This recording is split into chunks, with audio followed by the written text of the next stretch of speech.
Buen día, les saluda el profesor Andrés Tarrío del área de Ciencia y Tecnología. Hoy día vamos a estudiar acerca de la nomenclatura inorgánica, es decir, darle nombre a los compuestos inorgánicos. Tenemos compuestos iónicos binarios y compuestos covalentes. Los compuestos iónicos binarios, la carga real que adopta cada uno de los iones puede ser carga positiva o carga negativa.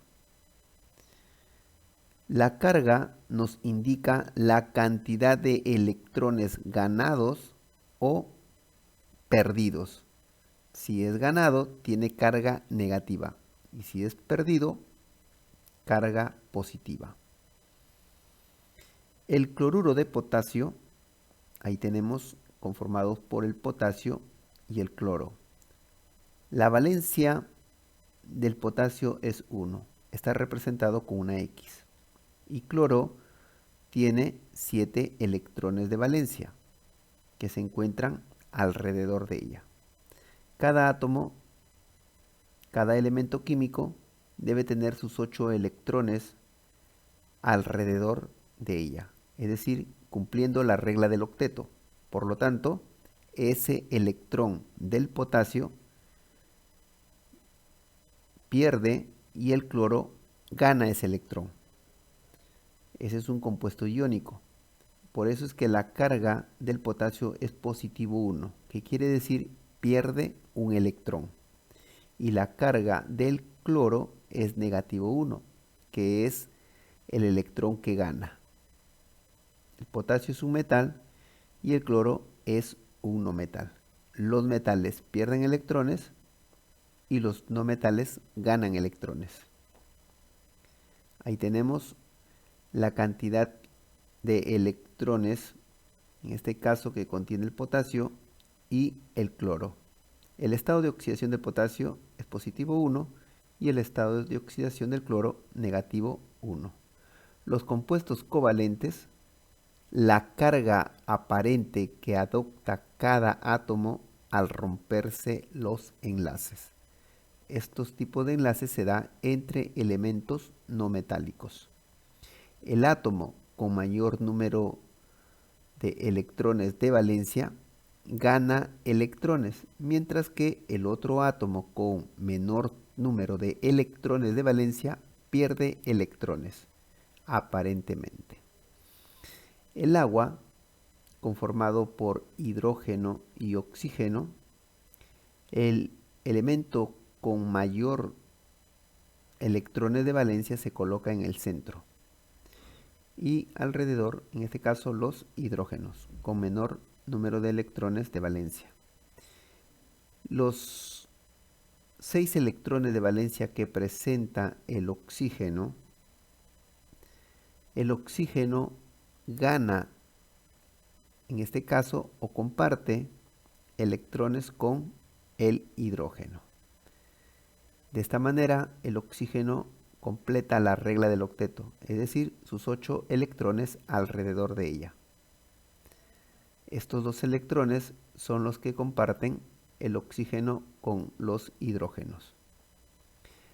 El estado de oxidación del hidrógeno es positivo 1 y el estado de oxidación del oxígeno negativo 2.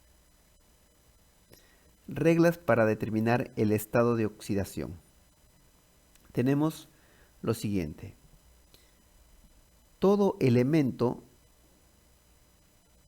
solo que se encuentre solo, su estado de oxidación es 0. Por ejemplo, el cloro molecular solo,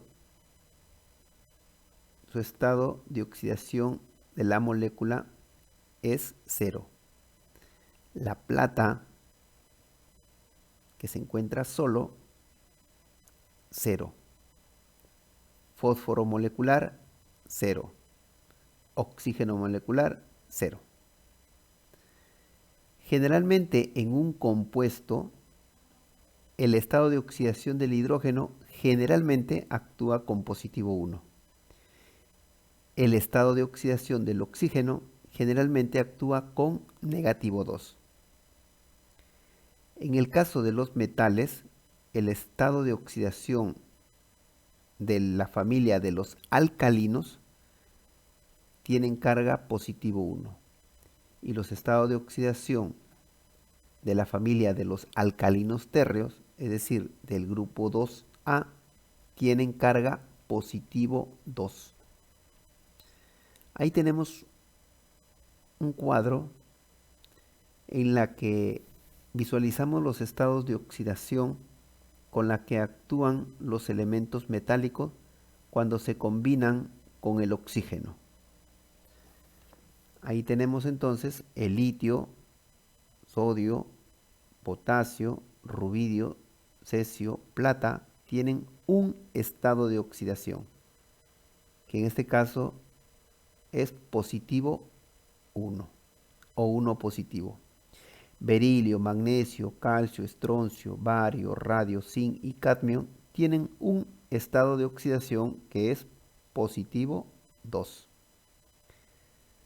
Mercurio, cobre tienen dos estados de oxidación, que es +1 y +2. Fierro, cobalto, níquel tienen dos estados de oxidación, que son +2 y +3. Y así tenemos el resto de metales que tenemos que tener en cuenta cuando se forman los compuestos. También tenemos los metales, pero cuando se combinan con el hidrógeno. En este caso, los metales tienen carga positivo y el hidrógeno carga negativo.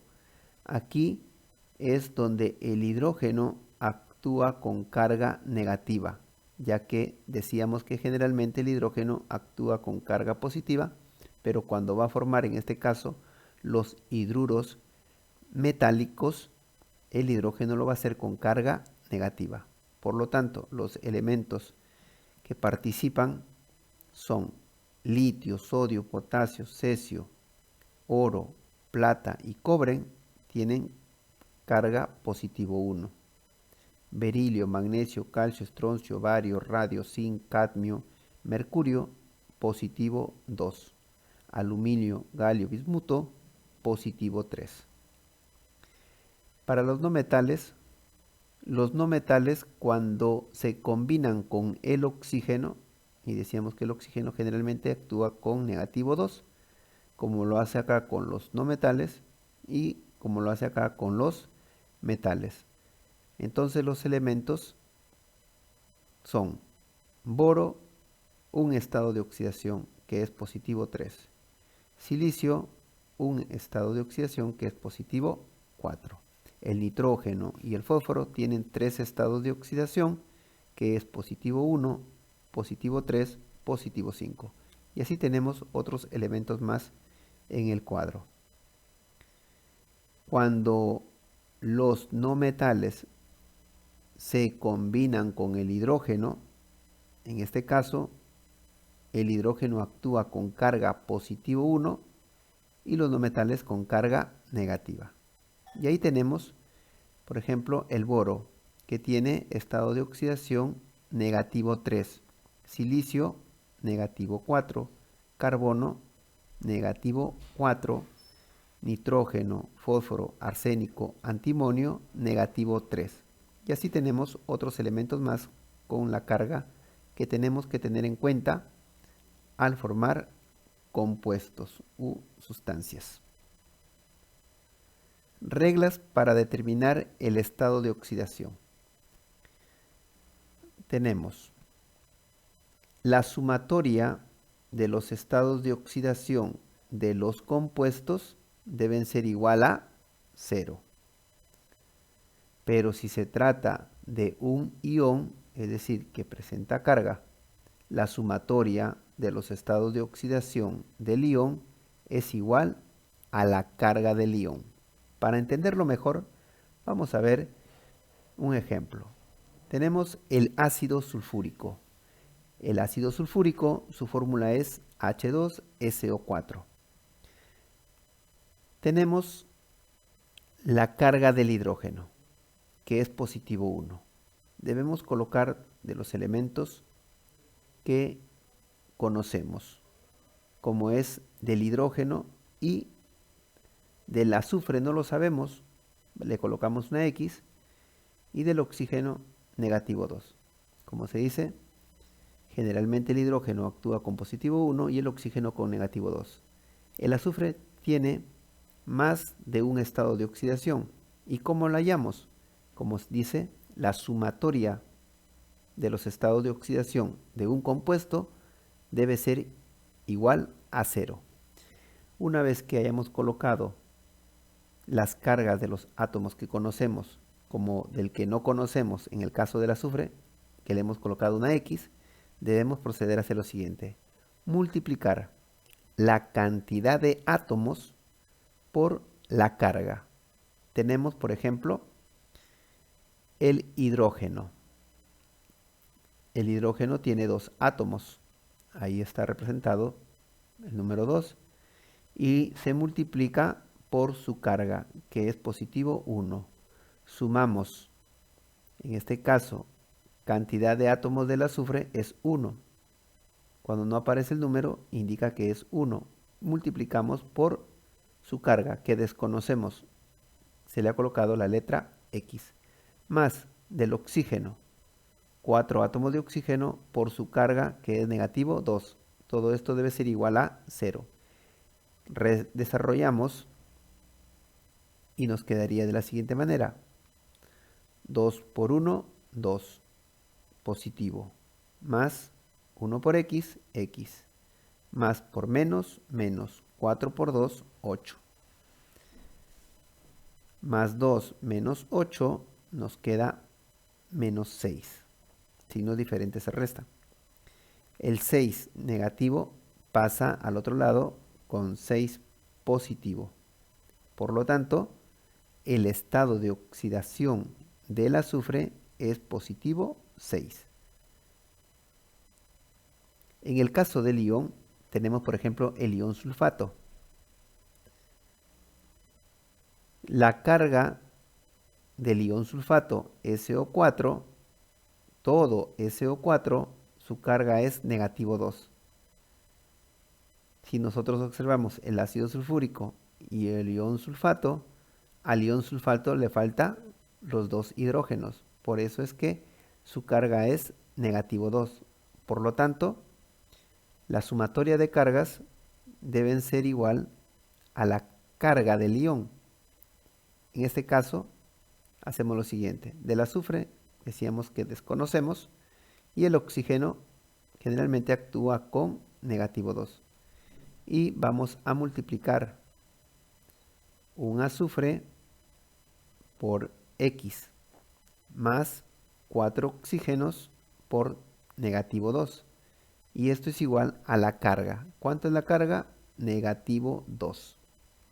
Desarrollamos 1 por X, X, más por menos, menos, 4 por 2, 8. Y es igual a menos 2. El negativo 8 pasa al otro extremo con positivo 8. Y nos queda X es igual a menos 2 más 8. Signos diferentes, se resta y nos queda la carga positivo 6. Así, de esta manera podemos determinar los estados de oxidación de un compuesto o de un ion. Por lo tanto, el azufre, su carga es positivo 6. Muchas gracias.